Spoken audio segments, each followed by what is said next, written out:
What is going on, kids? It is Dr. Remy LeBeau, and I'm coming at you once again from the X layer to provide you my very deep and insightful thoughts into the first review of the third episode of Falcon and the Winter Soldier. I have one word to say, and that word is Madripoor. That is the word.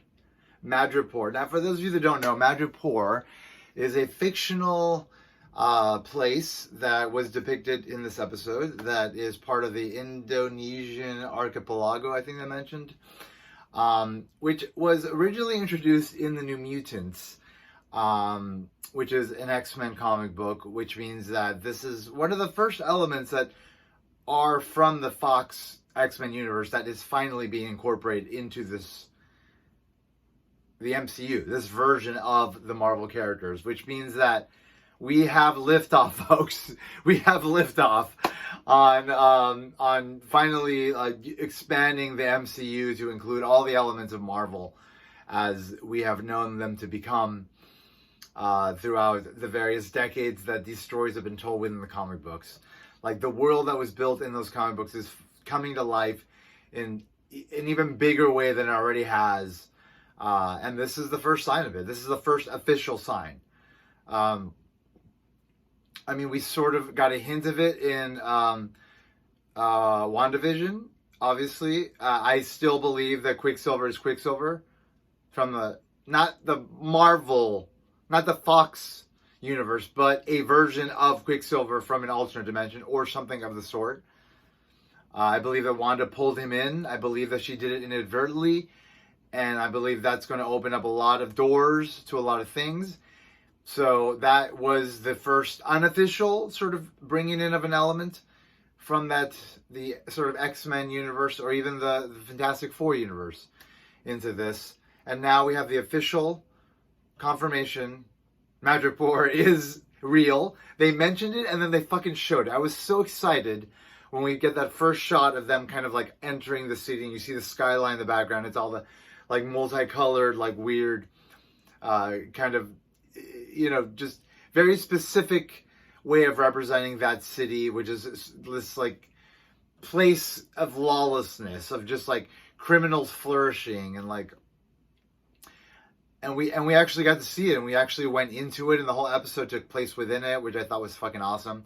But let me just backtrack a little bit and just go back to the beginning of this show and sort of what it's been up until this point. Super excited about the Madripoor thing. That's what ultimately got me talking about it. I wanted to turn a corner before I started talking about it because, you know, there's a lot of setup happening in the last couple episodes and that really leads to a lot of like kind of endless speculation that may or may not lead to anything. And so I didn't want to address it because, you know, I just want to kind of go on the ride. But this is the first episode that takes us into the second act of the show, right? Because it's a 6-episode show.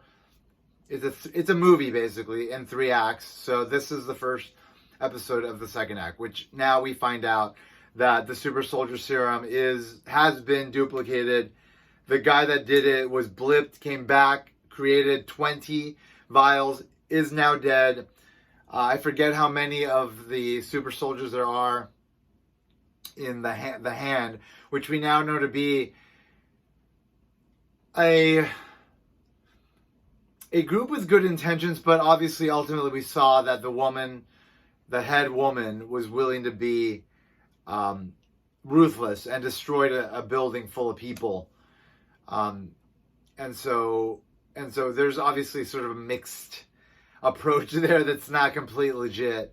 But nonetheless, like it's clear that there are vials of the super soldier serum. So does that mean that Sam will eventually take the super soldier serum by the end of this and actually have the Captain America strength, etc., when he becomes Captain America? Because that would be fucking cool.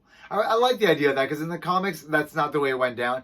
He became Captain America, but not with Captain America's powers. But in the comics, he has this extra power that he does not have on the show in the MCU, where he can, I believe, telepathically communicate with birds. I forget how that works. But, I mean, they have been leveling up some people in this. Like, they leveled up Wanda, without a doubt, in WandaVision. So, maybe they'll level up Sam, you know? Like, either they'll give him the Captain America serum, and he'll become a super soldier himself, and then become Captain America, which would be fucking cool, and I would be very down for. Or, at some point, this is my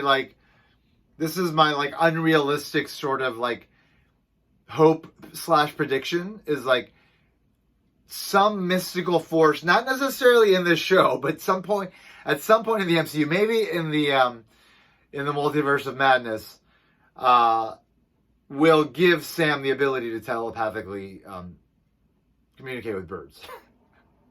Because that would be really cool, I think. And I would be very down for that, and I would welcome it. So that's definitely something that I'm very interested in possibly happening, and I hope will happen. And yeah, I'm interested in finding out what's going to happen there. But so the show overall, I'm loving it so far. I mean, this was by far the best episode, but the last episode was pretty fucking awesome, and I really liked the first episode. I thought it was a great introduction to like Sam, sort of the world that he lives in beyond just being an Avenger and everything we've seen. He has a sister, you know, they're having financial problems, which I don't know why it has not been addressed yet, this whole financial thing. But, I mean, something weird's going on, because, like, why aren't the Avengers paying him? Like, why isn't the Stark Corporation paying him in some way? Like, were they not given something for fucking bringing back half the world? You know, like, you know what I mean? It seems there's something weird going on there. I'm sure they're going to address it, because, like, it has to be addressed at some point. Like, you can't just say that he has no money. Like, that doesn't make sense. He would have gotten sponsorships and shit, right? Right? Something strange has happened. And maybe it is all pride. Who knows? But I don't know. Something odd happened there. But nonetheless, like, he can't get a loan, you know, kind of screwed up. There are issues pertaining to his race, potentially. It's not overt, but it's embedded into the DNA of the show clearly, because in the second episode, we then get to see, you know, sort of a moment where he is sort of treated differently in front of some cops. And then we see Isaiah, I forget his last name because I didn't read the comics, but we see this like black super soldier, and Sam mentions that he's black to Bucky as they're leaving his house. He's like, why didn't anybody mention there was a black super soldier? Like, specifically mentioning his race. And clearly the Tuskegee experiments thing where they, where, you know, the CIA, or no, the U.S. government performed, was it syphilis experiments on African Americans to try to find a cure? I don't know. It's very fucked up history of our country that has once again led to some awful things being done to African Americans, which is just the worst. But I think this might parallel that in some way, and they might tell a story about a black super soldier that was experimented on against his will. I mean, he talked about, you know, being experimented on, being put into prison, and then being sort of treated weirdly. I thought that's where the super soldier serum would come from, but well, maybe it was where it came from, because in this episode, the dude that reproduced it said the CIA gave him a sample that had traces of it in the blood, which ultimately was able to be separated. So that would mean that Isaiah, it might be his blood, and if it was, then somebody else created the serum, right? That he was given. And that's a story we have yet to be told, perhaps. Anyway, Sharon Carter showed up in this, was badass in it. I like the story that was told about her. I like that she was in Madripoor, and she was like this like bitch, like crime boss, like queen, just badass, which I loved. I thought it was fantastic. I'm really looking forward to seeing where that story goes, because I want her to be a prominent figure, you know, within this sort of realm of the Marvel Universe, where it's sort of like CIA, Black Ops level of, you know, superheroing, you know? I think this is a good place for all of these characters. I really like what the show's doing, sort of isolating their stories and sort of allowing that to play out. But anyway, so like Sam, we see sort of him now sort of having this journey of having given away the shield, having had the government sort of betray him, and then you have Bucky who's like telling him like, this is not what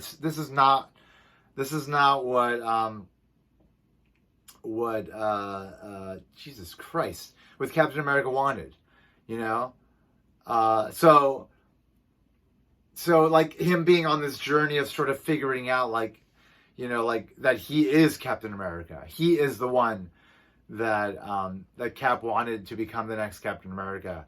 And I'm liking where it's going. I'm liking Bucky's journey in this sort of like post, you know, coming out of the blip, post coming out of the sort of enslavement that Hydra put him in, a post Captain America world, you know, post Endgame world, you know, like where he's just trying to figure out how to be a normal person, but at the same time, like he wants to honor Cap, his buddy. You know, Steve, they grew up together, they're close. It's more than just a symbol for him. It's like, it's something important because it's personal, you know? So he's on a journey. He's working through his issues. I like the stuff with him dating that girl at the beginning, and like him wanting to make amends with the father of a guy he murdered when he was the Winter Soldier. That's all great stuff, and I'm sure that's going to play into stuff later.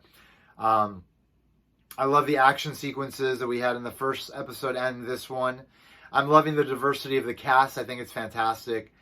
The action is, I'd say, A- level for me overall. I think it's really damn good, but like there are signs of, well, we weren't as careful as we would be for a movie that is released theatrically. Moments, very slight moments, but something very subtle overall that really is invisible unless you have a trained eye, which I do, you know, and so it kind of stands out to me. But I mean, whatever, I don't care about it because overall the show is fantastic. And now the Zemo story. I mean, they break Zemo out. I mean, Winter Soldier breaks him out. You know, then they go to Madripoor, which is fucking awesome. Baron Zemo reveals that he's like actual royalty, and that he's like rich, and he has a butler, and he wears a Zemo coat, and finally he gets the mask, which is pretty cool. For those that don't know, that is how he looks in the comics, with that purple mask. They go to Madripoor. Like, it's clear, like, there's a respect there for him. He knows his way around crime. It becomes clear what he wants to stop more super soldiers from being made. Sam, I like the conflict between Sam and him. I like the dynamic between Zemo and Sam and Bucky. I think it's fantastic. Like, sort of this weird kind of villainous perspective on things that also kind of makes sense, you know? And then just overall, like, his role in the sort of action that took place in Madripoor, and sort of him revealing himself to be, you know, on walking this line of like, I don't know, of like, I'm with you, but who knows if I'm with you, you know? It's great. And then at the very end we see, I think her name is Io, one of the Dora Milaje, the one we met in Black Panther, who now shows up, right? Bucky senses her. He sees signs of her. She shows up and she's like, I'm here for Zemo. So fuck, there's a Wakandan agent, Dora Milaje, fucking out for blood. I mean, that's fucking awesome. This show, man. What the MCU can do is so fucking good, because it can start to tell a personal story about Bucky and Sam, and then just build it up into like another fucking big ass MCU fucking extravaganza. And then I'm sure bring it back to just Bucky and Sam, right? But taking us through this fucking journey of like, you're in the MCU, motherfucker. Like, we're not just telling a story about a couple of characters. Like, you can't anymore. Like, you're in the MCU. Like, all these things are afoot. And it's like, we got to bring them all in. And we have 6 hours 4.5 to 6 hours to do it.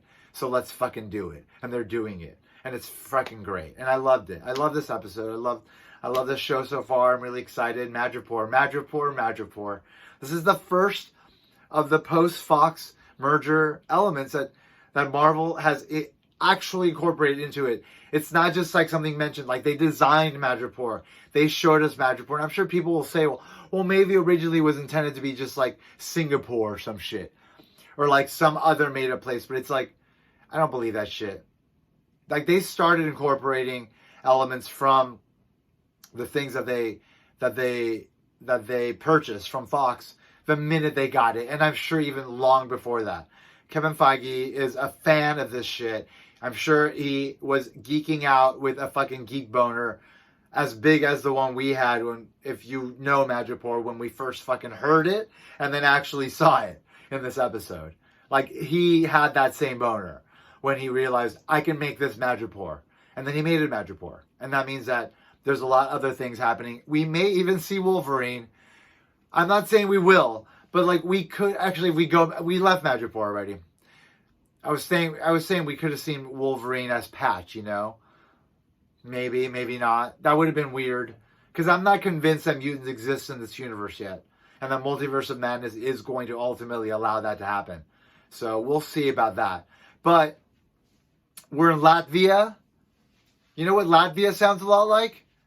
Latveria. May we see Latveria in this show? We're going to a lot of places in this world. Now that fucking Zemo's taking us around the world in his fucking jet. Like, we're going to a lot of places. So, what the fuck? Is Latveria on the horizon? Wouldn't that be fucking something? What if Zemo, who is royalty, is somehow able to contact fucking Victor Von Doom, who's the ruler of Latveria? You know? Who knows? But, I mean, it could totally fucking happen. We can totally see Doctor Doom in this fucking show. I mean, how fucking cool would that be? Would be the fucking coolest thing ever. And stuff. Anyway, always fun to talk about fucking MCU shit. I mean, I'm so excited. It's so wonderful. Like, I'm really happy seeing these shows on Disney Plus. I think it's fantastic. I mean, the quality's there. The MCU quality's there. And I'm getting my MCU fixes, and I'm loving it. I'm loving every second of it. And Black Widow's coming up in July, which is really exciting. And then Shang-Chi is, I think they moved it up to September. Immortals coming. I heard there were Immortals test screenings. I don't want to know anything about that, but I heard a bit about this, so that's coming. And we have the Loki show coming. And then Miss Marvel, She-Hulk, Moon Knight, and the Hawkeye show, and well, obviously Doctor Strange Multiverse of Madness. We have Spider-Man 3 coming out in December, supposedly. So all sorts of stuff, guys. All sorts of stuff. How about that Spidey, huh? How about him? Look at that thing. Look at it sparkle. Can you see it? Can you see it sparkle? It's really heavy too. I really like it. Anyway, Marvel. As always, I want to remind you that if you haven't already, you better put an X in the box because ain't nobody checking me. Take care.